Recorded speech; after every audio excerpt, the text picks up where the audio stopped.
ఢిల్లీలోని తెలంగాణ భవన్లో మంత్రి కేటీఆర్ మీడియాతో మాట్లాడుతున్నారు. ప్రత్యక్ష ప్రసారం ద్వారా చూద్దాం. నాయకుడు రాజ్యాంగ పరిరక్షణకు రాజ్యాంగంలోని అంబేద్కర్ రాసిన రాజ్యాంగంలోని ఆలోచనకు అనుగుణంగా రాజ్యాంగ స్ఫూర్తికి అనుగుణంగా వారు పనిచేస్తారనే సంపూర్ణమైన విశ్వాసంతో తెలంగాణ రాష్ట్ర సమితి పార్టీగా ఈరోజు వారి అభ్యర్థిత్వానికి మద్దతు చెప్పడమే కాకుండా వారి తరపున నామినేషన్ పత్రాలు కూడా ఇక్కడ పార్లమెంట్లో సమర్పించడానికి, అదేవిధంగా వారికి సంపూర్ణంగా మా మద్దతు తెలియజెప్పడానికి పార్టీ తరపున కార్యనిర్వాహక అధ్యక్షుడిగా నేను, నాతో పాటు గౌరవనీయులైన పార్లమెంట్ సభ్యులు మా ఫ్లోర్ లీడర్ గారు గౌరవనీయులు నామా నాగేశ్వరరావు గారు, గౌరవనీయులు పెద్దలు డాక్టర్ రాములు గారు, గౌరవనీయులు కొత్త ప్రభాకర్ రెడ్డి గారు, డాక్టర్ రంజిత్ రెడ్డి గారు, గౌరవనీయులు బోర్లకుంట వెంకటేష్ గారు, గౌరవనీయులు రాజ్యసభ సభ్యులు వద్దిరాజు రవిచంద్ర గారు, మా గౌరవ విప్ గారు పార్లమెంట్లో బీబీ పాటిల్ గారు, అందరం కూడా కలిసి వారికి సంపూర్ణమైన మద్దతు, సంపూర్ణమైన సంఘీభావాన్ని మా పార్టీ తరఫున తెలియజేసి వారిని హైదరాబాద్ కూడా రావాలని ఆహ్వానించడం జరిగింది. హైదరాబాద్లో కూడా తప్పకుండా వారు వచ్చినప్పుడు ఓటర్లుగా ఎవరైతే ఉన్నారో పార్లమెంట్ సభ్యులు కానీ శాసనసభ్యులు కానీ వారందరితో కూడా సమావేశం ఏర్పాటు చేసి వారికి సంపూర్ణంగా మద్దతు చెప్తామని చెప్పి కూడా తెలియజేయడం జరిగింది.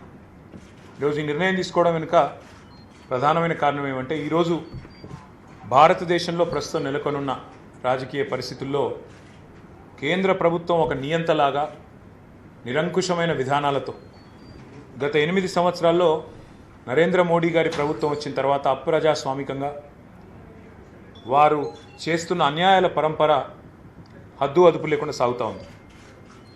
చూస్తూ ఉన్నాం మనం. ఇప్పటికి దాదాపుగా 8 రాష్ట్ర ప్రభుత్వాలని అక్కడ వారికి మెజారిటీ లేకపోయినా తలకిందులు చేసి ప్రజాస్వామ్యాన్ని అపహాస్యం చేసే విధంగా ఈరోజు వారు బరి తెగిస్తున్న వైనాన్ని కూడా చూస్తూ ఉన్నాం. ఈ 8 సంవత్సరాల్లో ప్రజాస్వామ్యాన్ని అపహాస్యం చేయడానికి వారు ఏ ఒక్క అవకాశాన్ని కూడా వదులుకోలేదు. రాజ్యాంగబద్ధంగా ఉండే సంస్థలన్నింటినీ తమ గుప్పిట్లో పెట్టుకొని విపక్షాల మీద వేట కుక్కల్లాగా వాటిని ఉసిగొల్పి రాజకీయ ప్రయోజనాలు నెరవేర్చుకునేదానికే వారు పనిచేస్తున్న వైనం ఏదైతే ఉందో తప్పకుండా దాన్ని తిరస్కరించవలసిన బాధ్యత ప్రజాస్వామ్యాన్ని నమ్మే ఏ పార్టీకైనా ఏ సంస్థకైనా తప్పకుండా ఉంటుంది. కాబట్టి భారతీయ జనతా పార్టీ ప్రతిపాదించిన అభ్యర్థిని నిర్ద్వందంగా తిరస్కరిస్తూ ఖచ్చితంగా ఎవరైతే ఈరోజు ఆ పార్టీ అభ్యర్థిని ఓడించడానికి అన్ని విపక్షాలు కూడా కలిసి ముందుకొచ్చిన సందర్భంగా తప్పకుండా భారతీయ జనతా పార్టీ తీసుకున్న నిర్ణయానికి వ్యతిరేకంగా, వారి నిరంకుశ విధానానికి వ్యతిరేకంగా, అప్రజాస్వామిక వైఖరికి వ్యతిరేకంగా, రాజ్యాంగాన్ని తుంగలో దొక్కుతున్న వైనానికి వ్యతిరేకంగా, ఈ దేశంలో అంబేద్కర్ రాసిన రాజ్యాంగాన్ని కాలరాసి నరేంద్ర మోడీ రాజ్యాంగాన్ని నడుపుతున్నందుకు వ్యతిరేకంగా, మరి రాజ్యాంగంలో ఉండే అత్యున్నతమైన పదవి రాష్ట్రపతి పదవి కాబట్టి ఆ పదవికి భారతీయ జనతా పార్టీ ప్రతిపాదిస్తున్న అభ్యర్థిని ఖచ్చితంగా వ్యతిరేకిస్తూ విపక్షాలు ఎవరినైతే బలపరుస్తూ ఉన్నాయో వారిని మేము కూడా మరి బలపరుస్తూ ముందుకొచ్చాం. వారిని తప్పకుండా అన్ని రకాలుగా జూలై 18న జరిగే ఎలక్షన్లో వారికి మా ఓటు తప్పకుండా అందిస్తాం. ఇంకా ఏమైనా అవకాశం ఉంటే డెఫినెట్గా ఇతర పార్టీలకు కూడా విజ్ఞప్తి చేస్తాం. మీరు కూడా ఆలోచించండి. ఎందుకంటే భారతదేశం ఎటువైపు నుంచి ఎటువైపు పోతున్నది అనేది కూడా ఆలోచించవలసిన అవసరం ఉందని చెప్పి తెలియజేస్తూ యశ్వంత్ సిన్హా గారు గెలవాలని, భారత రాష్ట్రపతిగా వారు ఆ పదవి బాధ్యతలు చేపట్టాలని మనస్ఫూర్తిగా ఆశిస్తూ మరి ఈరోజు సహకరించిన మా పార్లమెంట్ సభ్యులందరికీ కూడా ఇక్కడ లోక్సభలో మన పార్లమెంట్లో సహకరించిన మా పార్లమెంట్ సభ్యులందరికీ హృదయపూర్వకంగా ధన్యవాదాలు. పాత్రికేయ మిత్రులకు కూడా ధన్యవాదాలు. బ్రదర్, ఇప్పుడు భీష్ముడు చాలా మంచివాడు, కానీ ఆయన ఎటువైపు ఉన్నాడు యుద్ధంలో? కురుక్షేత్రంలో కౌరవుల వైపు ఉన్నాడు. కాబట్టి మంచివాడైనా ఓటమి తప్పలేదు, పరాభవం తప్పలేదు. అంత పెద్ద వయసున్న భీష్ముడికి అంపశయం మీద చివరికి ఇబ్బంది తప్పలేదు. మాకు ద్రౌపది ముర్ము గారి పట్ల వ్యక్తిగతంగా మాకేమి ఇబ్బంది లేదు. ఆవిడ మంచి వ్యక్తి కావచ్చు, మాకు ఆవిడ తెలియదు. కానీ కేవలం ఈరోజు గిరిజన అభ్యర్థి అని, మహిళా అభ్యర్థి అని ఏదైతే టోకెనిజం వారు చెప్తా ఉన్నారో అని నిన్ననే ఒక మిత్రుడు పంపించారు. ఇది 2 జనవరి 2006 ఒరిస్సాలో కళింగనగర్లో కడుతున్న ఒక ప్లాంట్, స్టీల్ ప్లాంట్ కడతా ఉంటే ఆందోళన చేస్తున్న 13 మంది గిరిజనులను ఆ రోజు కాల్చి చంపింది అప్పటి ప్రభుత్వం. అప్పటి ప్రభుత్వంలో బీజేపీ భాగస్వామి ప్రస్తుతం రాష్ట్రపతి అభ్యర్థిగా ఉన్న మేడం కూడా ఇప్పుడు రాష్ట్ర మంత్రి. మరి ఆ రోజు కనీసం వారు సానుభూతి చెప్పలేదు. ఆ రోజు కనీసం ముందుకొచ్చి మా గిరిజనులకు అన్యాయం జరిగిందని మాట్లాడలేదు. నేను ఒకటే అడుగుతా ఉన్న, భారతీయ జనతా పార్టీకి నిజంగానే గిరిజనుల మీద ప్రేమ ఉంటే తెలంగాణ రాష్ట్ర శాసనసభలో మేమందరం కూడా పాస్ చేసి పంపించాం. ఏమని? రాష్ట్ర శాసనసభలో ఏకగ్రీవ తీర్మానం చేసినాం. మా రాష్ట్రం ఏర్పడ్డ తర్వాత గిరిజనుల శాతం, జనాభా శాతం పెరిగింది. రిజర్వేషన్లు జనాభా దామాషాకు అనుగుణంగా షెడ్యూల్డ్ తెగలు ఏవైతే కాన్స్టిట్యూషన్లో పొందుపరచబడ్డ షెడ్యూల్ ప్రకారమే వారు అర్హులు, దయచేసి పెంచండి అని మేము పంపించి ఇప్పటికి 4 సంవత్సరాలైంది. నిజంగా భారతీయ జనతా పార్టీకి గిరిజనుల మీద ప్రేమ ఉంటే ఈ పార్టీకి చేసి ఉండాలి. చేయలేదు. ఇప్పటిదాకా కూడా చేస్తారో చేయరో కూడా చెప్పకుండా వారు దున్నపోతు మీద వానబడ్డట్టు కనీసం ఉలుకు పలుకు స్పందన ఏది లేదు. మా పార్లమెంట్ సభ్యులు ఒకసారి కాదు చాలాసార్లు లేవనెత్తినారు. మా వాళ్ళు ప్లకార్డులు పట్టుకొని పోడియంలోకి దూసుకుపోయి గొడవ కూడా చేసినారు. ఇప్పటి వరకు కనీసం ఉలుకు పలుకు స్పందన శూన్యం. తర్వాత ట్రైబల్ యూనివర్సిటీ పెడతామని చెప్పి వారు పునర్విభజన చట్టంలోనే మాటిచ్చారు. కానీ ఈ రోజు వరకు మళ్ళీ దానికి కూడా అతి లేదు, గతి లేదు. ఇది మాత్రమే కాదు, భారతీయ జనతా పార్టీకి, ఎన్డీఏ ప్రభుత్వానికి నిజంగానే గిరిజనుల మీద ప్రేమ ఉంటే తెలంగాణలోని 7 మండలాలు, మా ఖమ్మం జిల్లావి 7 మండలాలు, అందులో గిరిజన జనాభా ఎక్కువ ఉండే మండలాలు, అవన్నీ తీసుకొని పోయి ఆనాడు పోలవరంలో ముంచినాడు. ప్రేమ లేదా గిరిజనుల మీద? కాబట్టి నోరుతో నవ్వుతూ నొసలతో ఎక్కిరిచ్చే భారతీయ జనతా పార్టీ వైనం, వారి వ్యవహారం మా రాష్ట్రంలోని గిరిజనులకు తెలుసు, దేశంలోని గిరిజనులకు కూడా తెలుసు. కాబట్టి ఈరోజు వారు రాష్ట్రపతి అభ్యర్థిని అడ్డుపెట్టి ఏదో రాజకీయం చేస్తాం, దానివల్ల రాజకీయ లాభాపేక్షతో మేము ఏదో చేస్తున్నాం, దానికి విపక్షాలు కానీ మీడియా కానీ మరి వారు కూడా అందులో పడిపోతారనుకుంటే చాలా తప్పు. గిరిజనుల పట్ల నిజంగా భారతీయ జనతా పార్టీకి, ఎన్డీఏ ప్రభుత్వానికి చిత్తశుద్ధి ఉంటే వెంటనే ట్రైబల్ యూనివర్సిటీ ఏర్పాటు చేయాలి. వెంటనే ట్రైబల్ రిజర్వేషన్లు పెంచాలని తెలంగాణ శాసనసభ చేసిన తీర్మానాన్ని ఆమోదించాలి. దాంతోపాటు మా 7 మండలాలు మాకు తిరిగిమ్మని కూడా మీరు వారికి నిజంగా చిత్తశుద్ధి ఉంటే ఆ పని కూడా చేయాలని ఖమ్మం జిల్లా గిరిజనుల తప్పని డిమాండ్ చేస్తాం.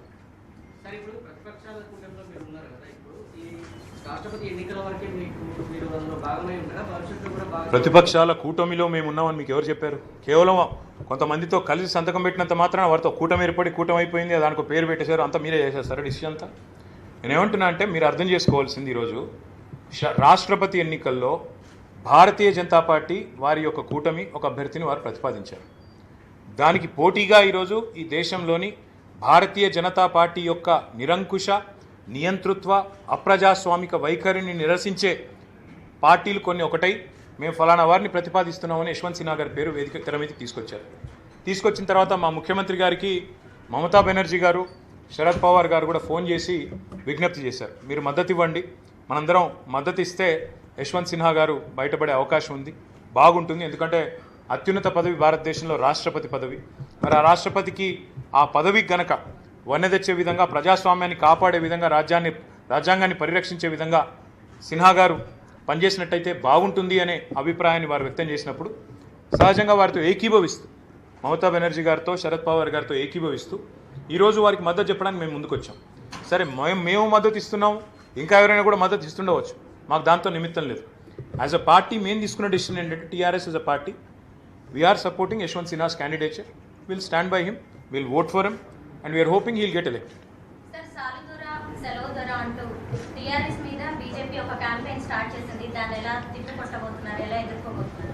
రాజకీయ భావదారిద్ర్యం అని ఒకటి ఉంటుందమ్మా. రాజకీయ భావదారిద్ర్యానికి ప్రతీక ఏంటంటే బీజేపీ చేసే చిల్లర రాజకీయం. ఇప్పుడు బీజేపీ రాష్ట్ర పార్టీ మీద కూడా కేసీఆర్ బొమ్మ పెట్టకపోతే నడవలేని దుస్థితి వాళ్ళది. కేసీఆర్ బొమ్మ పెడితే తప్ప పార్టీ ఆఫీస్ దిక్కు మరీ చూసేవాడు కూడా లేడు.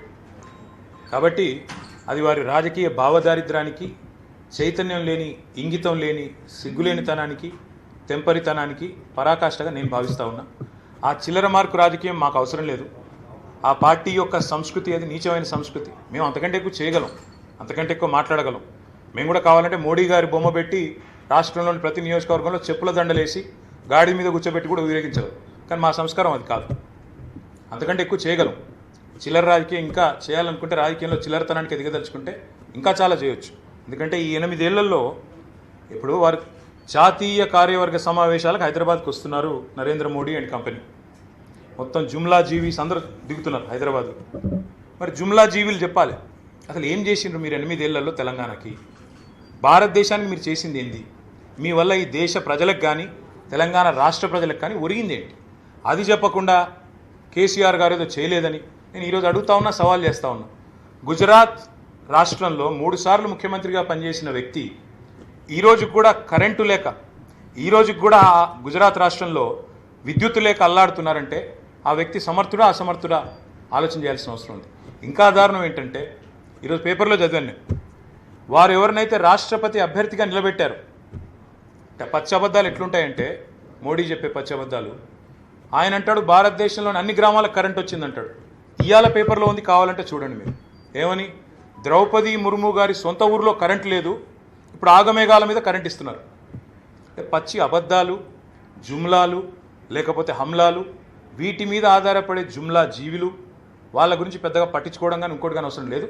వస్తారు పోతారు, పొలిటికల్ టూరిస్టులు తెలంగాణకు బోలెడు మంది వస్తున్నారు పోతున్నారు, మాకు అభ్యంతరం లేదు. కానీ రాజకీయాల్లో సంస్కారవంతమైన అర్థవంతమైన విమర్శలు ఉండాలి. ఈ టైప్లో మాట్లాడితే డెఫినెట్గా మాకు దానికంటే 10 రెట్లు ఎక్కువ మాట్లాడే శక్తి ఉంది, సామర్థ్యం ఉంది. సందర్భం వచ్చినప్పుడు అవసరమైతే మాట్లాడాల్సి వస్తే మాట్లాడుతాం. శిరీష్, ఒక మహారాష్ట్ర కాదు, మోడీ అనే వ్యక్తి ఈ దేశానికి ప్రధానమంత్రి అయిన తర్వాత అప్రజాస్వామికంగా రాజ్యాంగాన్ని తుంగలో దొక్కి ఇప్పటికీ 8 పైచిలుకు రాష్ట్రాల్లో, తాజాగా మీరు చూసినట్టయితే కర్ణాటక, మధ్యప్రదేశ్ అండ్ ఇప్పుడు కొత్తగా మహారాష్ట్ర, ఎక్కడ మెజారిటీ లేకపోయినా రాజ్యాంగాన్ని తుంగలో దొక్కి రకరకాలుగా రాజ్యాంగబద్ధమైన వ్యవస్థల్ని అదుపులో పెట్టుకొని, నియంత్రణలో పెట్టుకొని ఆయన చేస్తున్న వ్యవహారం, జరుగుతున్న కార్యక్రమాలు దేశం మొత్తం చూస్తూ ఉంది. బెదిరించి లొంగ తీసుకోవడం అయితే జుమ్లా, లేకపోతే హమ్లా, రెండిట్లో ఏదో ఒకటి. జుమ్లాలు నమ్మకపోతే హమ్లా, రకరకాల వ్యవస్థలు, సిబిఐ దాడులు, ఈడీ దాడులు, ఐటీ దాడులు, ఇంకో దాడి. గట్టిగా ఎవరైనా మాట్లాడితే వాళ్ళ మీద వేట కుక్కల్లాగా ఏజెన్సీలు నుసుగొల్పడం, వారిని వెంటాడి వేధించైనా సరే లొంగ తీసుకోవాలనే ఓ చిల్లర రాజకీయం. ఒక మహారాష్ట్ర కాదు బ్రదర్, దేశవ్యాప్తంగా ఈ 8 ఏళ్లలో ఎన్ని ప్రభుత్వాలని మీకు గుర్తుండాలి. ఆనాడు ఎన్టీ రామారావు గారిని 1984లో రామ్లాల్ అనే గవర్నర్ గారిని అడ్డం పెట్టుకుని ఇందిరాగాంధీ గారు కూలదోస్తే ప్రజలు తిరగబడి నెల రోజుల లోపల మళ్ళీ పునఃప్రతిష్ఠ చేసుకున్నారు. ప్రతిదానికి ఒక టైం వస్తుంది. ఇలా నడుస్తుంది కాబట్టి నడుస్తుంది, అడిగేటోళ్ళు లేరు. మీ మీడియాలో కూడా చూపెట్టే దమ్ము లేకపోయింది, అన్యాయం ఏం చేసే పరిస్థితి కూడా లేదు. అంటే మీ తప్పు కాదు, ఎందుకంటే మీ యాజమాన్యాలు అట్లున్నాయి, మీ తప్పు కాదండి. దమ్ము లేదు ఈరోజు మీడియాలో, దమ్ము లేదు. రాజ్యాంగబద్ధమైన వ్యవస్థల్లో ఇక అవి కూడా నేతి బీరకాయలు ఎంత నీతి ఉందో అక్కడ కూడా రాజ్యాంగం అంతే అమలు అవుతుంది, దురదృష్టం. కాబట్టి ఇట్లాంటి పరిస్థితుల్లో ఎప్పుడో ఒకప్పుడు ప్రజాస్వామ్యంలో ప్రజలు తిరగబడే రోజు వస్తుంది. అంబేద్కర్ రాసిన రాజ్యాంగం కాదు, మోడీ రాసిన రాజ్యాంగమే నడవాలి, మేము చెప్పినట్టే ఆడాలి దేశం అంతా అనుకుంటే ఎక్కడో దగ్గర తిరుగుబాటు వస్తుంది. బహుశా తెలంగాణ నుంచే స్టార్ట్ అవుతుందేమో మాకు తెలియదు. ఆ తెలంగాణ నుంచి ఆ తిరుగుబాటు, ఆ ధిక్కార స్వరం కేసీఆర్ గారి రూపంలోనో లేకపోతే ఇంకో రూపంలోనో బయటికి వచ్చి మరి దేశం మొత్తాన్ని చైతన్యవంతం చేసే పరిస్థితి వస్తుందేమో చెప్పలేము. 2-3 తారీఖులో జరిగేటువంటి జాతీయ కార్యవర్గ సమావేశాల వేదికగా తెలంగాణలో అన్ని రకాల మార్పులకి బీజేపీ శ్రీకారం చుట్టబోతుందని అంటే ఈ మాట అంటే మళ్ళీ మీరు బాధపడతారు కానీ అడక్క తప్పదు. ఇక కొత్త వాళ్ళు మాట్లాడే భాషలోనే మేము కూడా చెప్పాల్సి వస్తుంది. ఫస్ట్ ఆఫ్ ఆల్ వచ్చే ముందు 8 ఏళ్లలో పీకింది ఏందో చెప్తే బాగుంటుంది కదా. ఈ 8 ఏళ్లలో తెలంగాణ కోసం మీరు పీకింది ఏంది, పీకి పందిరి వేసింది. ఒక పని చేసిందా? ట్రైబల్ యూనివర్సిటీ పెట్టిండా? ఎన్ని మాటలు చెప్పిండండి? ఆంధ్రప్రదేశ్ పునర్విభజన చట్టంలో బయ్యారం ఉక్కు కర్మాగారం ఇచ్చిండా? మా కాజీపేట కోచ్ ఫ్యాక్టరీ ఇచ్చిండా? ఐటీఐఆర్ అమలు చేసిండా? ఒక జాతీయ ప్రాజెక్టు హోదా ఇచ్చిండా? ఒక నవోదయ పాఠశాల ఇచ్చిండా? ఒక మెడికల్ కాలేజ్ ఇచ్చిండా? ఒక ఐఐటి ఇచ్చిండా? ఒక ఐఐఎం ఇచ్చిండా? ఒక ఐసర్ ఇచ్చిండా? ఒక ఎన్ఐడి ఇచ్చిండా? ఏమిచ్చిండు? రైల్వే లైన్లలో అన్యాయం చెప్తూ పోతే అన్యాయాల పరంపర ఈ 8 ఏళ్లలో కేంద్ర ప్రభుత్వ వైఖరి, వాళ్ళ డొల్లతనం. ఏం చేసిండు తెలంగాణకు ఒక పని చేసింది చెప్పండి అయ్యా అంటే చెప్పడానికి ఏం లేదు. అందుకే సొల్లు పురాణం తప్ప చెప్పడానికి అన్ని పిచ్చి మాటలు, పనికిమాలిన మాటలు తప్ప ఏముంది అసలు చెప్పడానికి? లక్షల కోట్ల రూపాయలు నిధులు ఇస్తున్నాము, కేంద్ర ప్రభుత్వం నిధులు ఇవ్వకపోతే తెలంగాణ బతికే పరిస్థితి లేదు అని చెప్పండి. ఎవరి వల్ల ఎవరు బతుకుతున్నారో శిరీష్ మీరందరూ అరుణ్ మీరందరూ బాగా అవగాహన ఉన్నవాళ్ళు. నా విజ్ఞప్తి మీతో నేను ఢిల్లీ వేదికగా ఈరోజు చెప్తా ఉన్నా, ఇక్కడ ఉండే గొప్ప గొప్ప మంత్రులకు చెప్పండి, తెలంగాణ రాష్ట్రము తెలంగాణ ప్రజలు గత 8 ఏళ్లలో పోయిన మార్చి 31 నాటికి మేము పన్నుల రూపంలో కేంద్రానికి కట్టింది 3,65,797 కోట్ల రూపాయలు. 3,65,797 కోట్ల రూపాయలు. తెలంగాణ ఈ దేశానికి ఎక్కువ ఇచ్చిందా, ఈ దేశం తెలంగాణకు ఎక్కువ ఇచ్చిందా? ఈ విషయంలో భారతీయ జనతా పార్టీ జాతీయ కార్యవర్గ సమావేశాలకు వస్తున్న వారి జాతీయ నాయకత్వానికి చిత్తశుద్ధి ఉంటే ఒక శ్వేతపత్రం ప్రచురించండి. ఎందుకంటే భారతీయ జనతా పార్టీ ఎక్కువ వాట్సాప్లలో ఉంటుంది, వాళ్ళ వ్యవహారం అంతా ఎక్కువ వాట్సాప్లు ఫేస్బుక్లలో తిరుగుతుంది. కాబట్టి ఒక్కొక్కరు ఒక్కో నెంబర్ చెప్తా ఉన్నారు. ఒక భారతీయ జనతా పార్టీ ఎంపీ అంటాడు మేము 4 లక్షల కోట్లు ఇచ్చినామంటాడు, ఇంకొక ఆయన అంటాడు మేము 12 లక్షల కోట్లు ఇచ్చినామంటాడు. మరి ఎవరు ఎంత ఇచ్చిండ్రో నేను స్పష్టంగా చెప్తా ఉన్నా. మాకు ఉన్న సమాచారం, మా రాష్ట్ర ఆర్థిక శాఖ నుంచి ఉన్న సమాచారం ప్రకారం భారతదేశ మొత్తం అన్ని 28 రాష్ట్రాల్లో we're the 4th largest contributor to India's economy. మనం సైజు పరంగా చూసుకుంటే, జనాభా పరంగా చూసుకుంటే 12వ స్థానంలో ఉన్నాం, భౌగోళికంగా 11వ స్థానంలో ఉన్నాం జియోగ్రాఫికల్గా. But we're the 4th largest contributor to India's economy. మన వల్ల and this is according to RBI, నా సొంత కవిత్వం కాదు. మరి మన వల్ల ఈ దేశానికి మనం ఈరోజు గుజరాత్లో, ఉత్తరప్రదేశ్లో, బీహార్లో, ఇంకో చోట మధ్యప్రదేశ్లో అక్కడ తెలంగాణ సొమ్ములు అక్కడ ఖర్చు పెడుతున్నారు తప్ప వాళ్ళు మనకిచ్చింది ఏమీ లేదు. ఇన్ఫ్యాక్ట్ రూపాయి మనం కడితే మనకు వెనక్కి వస్తున్నది 46 పైసలు మాత్రమే, 54 పైసలు ఇతర ప్రాంతాల్లో ఖర్చు అవుతున్నాయి. కాబట్టి తెలంగాణకు రండి, వచ్చి తెలంగాణ ప్రజలకు ధన్యవాదాలు చెప్పండి, సల్యూట్ కొట్టండి. మీరు తెలంగాణ ప్రజలుగా మీరు కడుతున్న పనుల వల్ల జాతి నిర్మాణం జరుగుతూ ఉంది, జాతికి మేలు జరుగుతూ ఉందని చెప్పండి తప్ప చిల్లర మాటలు మాట్లాడితే పిచ్చి మాటలు, పిచ్చి ప్రేలాపనలు పేలితే డెఫినెట్గా మీకంటే ధీటుగా, మీకంటే గట్టిగా సమాధానం చెప్పే సత్తా తెలంగాణ ప్రభుత్వానికి, తెలంగాణ నాయకులకి ఉంది. కేంద్ర ప్రభుత్వ సంస్థల నుంచి ఇచ్చినటువంటి వేల కోట్ల రూపాయలు కాళేశ్వరం ప్రాజెక్టు ఇతర ఒక పని చేయరాదారు, అవినీతికి పాల్పడ్డారు. ఒక పని చేయరాదారు. ఇక అప్పించిన ప్రతి ఒక్కడు నేనే గొప్పనని చెప్పి ఇప్పుడు ఈ మోడీ గొప్పతనం ఏంటంటే వీధి వ్యాపారులకు అప్పిస్తాడు, అది కూడా గొప్పనైనట్టు అది కూడా అడ్వర్టైజ్మెంట్ వేసుకుంటాడు. ఇక అంతకంటే భావదారిద్రం, అంతకంటే చండాలం ఇంకోటి ఉంటుందని నేను అనుకోను. ఇక అప్పించిన ప్రతి ఒక్కడంటే ఇక మరి వాళ్ళు ఏమంటారు, మనీ లెండర్స్ ఏమంటారు సార్ తెలుగులో, వడ్డీ వ్యాపారం. ఇక వడ్డీ వ్యాపారాలు కూడా మేము ప్రకటనలు ఇచ్చుకుంటాం, మేమే గొప్పలం అంటే అంతకంటే దౌర్భాగ్యం ఉంటుందా? నా మాటల్లో ఒకటే, ఈరోజు మీరు అడుగుతా ఉన్నారు కదా ఏదో వాళ్ళు ఏదో ఉద్ధరించారు, ఏదో చేశారు అని. నిజంగా వాళ్ళకి చిత్తశుద్ధి ఉంటే ప్రభుత్వంలో ఉండే ప్రతి ఒక్కరు కూడా వస్తూ ఉన్నారు కాబట్టి హైదరాబాద్కి ఒక శ్వేతపత్రం ప్రచురించండి. తెలంగాణకి ఏమి ఇచ్చాము ప్రచురించి చెప్పండి తెలంగాణ ప్రజలకి. మేము ఇంతవరకు 8 ఏళ్లలో తెలంగాణకి విద్యారంగంలో ఇంత ఇచ్చాము, వైద్యంలో ఇంత ఇచ్చినాము, గ్రామీణాభివృద్ధికి ఇంత ఇచ్చాము, తెలంగాణ మాకు ఇంత ఇచ్చింది, మేము ఇంత ఇచ్చాము, మీరు ఇచ్చిన దానికంటే మేమే ఎక్కువ ఇచ్చినాం అని మీరు కనుక రుజువు చేస్తే, తెలంగాణ ప్రజలు మీకు కట్టిన దానికంటే, తెలంగాణ ప్రజలు కేంద్ర ప్రభుత్వానికి కట్టిన దానికంటే మీరు ఎక్కువ ఇచ్చినట్టు రుజువు చేస్తే, నేను ఇప్పుడే ఇక్కడ ఢిల్లీలో ప్రకటిస్తా ఉన్నా, నా మంత్రి పదవికి వెంటనే రాజీనామా చేసి ఇంటికి పోతాను. ఓకే, స్పష్టంగా చెప్తున్నా, Telangana is giving more to this nation than what we get back. We're the 4th largest contributor to India's economy. Out of the 28 states, even though we are 11th largest geographically and 12th largest by population, we are the 4th largest contributor to India's economy. It's a matter of pride for us. We take a lot of pride and happiness in contributing to the growth of this nation. దాన్ని కూడా అపహాస్యం చేసే విధంగా చిల్లర మల్లర మాటలు ఎవరైనా మాట్లాడితే, వాట్సాప్లో పిచ్చి ప్రచారాలు చేస్తే తప్పకుండా దానికి ధీటుగా కుక్క కాటుకు చెప్పు దెబ్బ లాంటి సమాధానం చెప్పే సత్తా మాకుంది. తెలంగాణలో నియోజకవర్గాల వారీగా బయట నుంచి ప్రతినిధులను తీసుకొచ్చి ప్రభుత్వ కార్యక్రమాలు, కేంద్ర ప్రభుత్వ కార్యక్రమాలు వివరించే ప్రయత్నం చేస్తామని నియోజకవర్గానికి ఒక శిరీష్ గారు ఏమైనా చేస్తే చెప్పుకుంటారా? ఏం చేసిరో నువ్వన్నా చెప్పు, నాకు తెలియదు.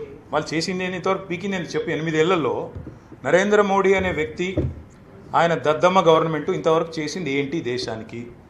ఇప్పుడు లాస్ట్ టర్ము కోవింద్ గారిని పెట్టినప్పుడు చెప్పారు ఒక దళిత్ రాష్ట్రపతి అన్నారు. మరి 5 ఏళ్లలో రాష్ట్రపతి ఆయన అయిన తర్వాత మొత్తం దేశంలోని దళితుల బతుకులన్నీ మారిపోయినాయా? నేను అడుగుతా ఉన్నా ఈరోజు. ఈ టోకెనిజము, సింబాలిజము, వీటితో ఓట్లు దండుకోవడం, ఇది కాదు రాజకీయం అంటే. నిజంగా దేశంలోని దళితుల కోసం ఏం చేస్తారో చెప్పండి. మేము దళిత బంధు అనే పథకం పెట్టాం, మీరేం పెట్టారో చెప్పండి ఒకటి. ఈ 8 ఏళ్లలో నీ ప్రభుత్వం ఈ దేశంలోని రైతులకి, దళితులకి, గిరిజనులకి, మైనారిటీలకి, లేదా ఇతర బలహీన వర్గాలకి, లేదా ఇతరులకి ఏం చేసిందో చెప్పండి. చెప్పే తెలివి లేదు. సక్సెస్ఫుల్గా వారు చేసింది ఏంటంటే ఈ 8 ఏళ్లలో Modi's performance is on 3 counts if I have to sum it up. If you look at the numbers, highest unemployment in the last 45 years, highest inflation in 30 years, and highest LPG price in the world. ఇది మోడీ గొప్పతనం.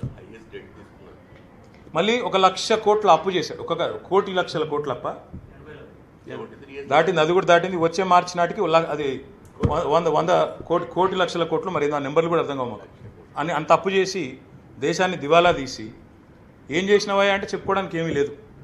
డొల్ల మాటలు, సొల్లు పురాణం తప్ప ఏమీ లేదు. మళ్ళీ ఏమనంటే హిందూ ముస్లిం మసీదులు దవ్వుదాం, హిందూ ముస్లిం, ఇండియా, పాకిస్తాన్, బంగ్లాదేశ్, ఈ చిల్లర మాటలు తప్ప విషయం లేదు. విషయం తప్ప విషయం అయితే లేదు. విషం జిమ్ముడు మాత్రం వచ్చు బాగా దండిగా.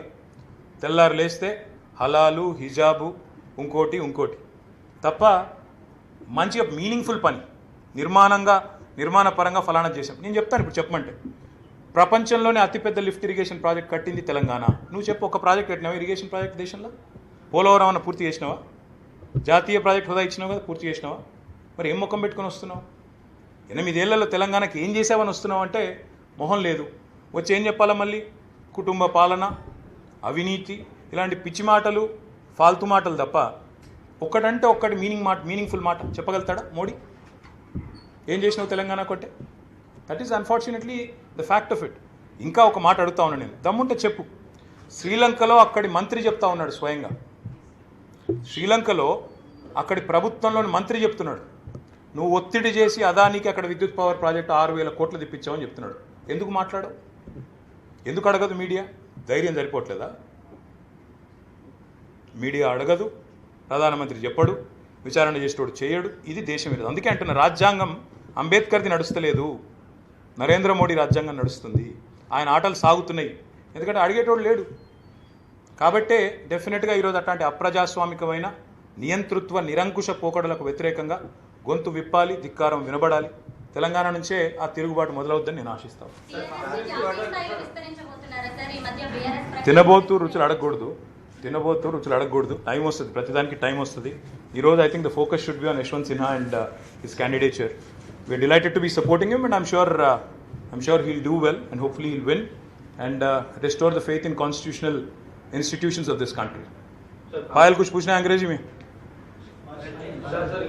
मेहता जी कुछ पूछना है? अंग्रेजी में पूछो या हिंदी में पूछो ताकि मैं बोलूँ. हमारे भाई लोग पूरे तेलुगु में पूछ रहे हैं. Sir, why has the TRS party decided not to support a candidate who is a woman or tribal and at the same time be on the same page as a Congress party that proposed all the time? See, we don't believe in tokenism, Payal. Firstly, I think एक बात आपको मैं याद दिलाना चाहता हूँ. महाभारत में भीष्म पितामह थे तो अच्छे इंसान, बहुत अच्छे इंसान थे, बहुत अच्छे शख्स थे, बट थे वो कौरव के साथ. तो करे क्या? अच्छा होना ही एक क्वालिफिकेशन नहीं होता ना. किसने आपको प्रपोज किया वो भी तो ज़रूरी है.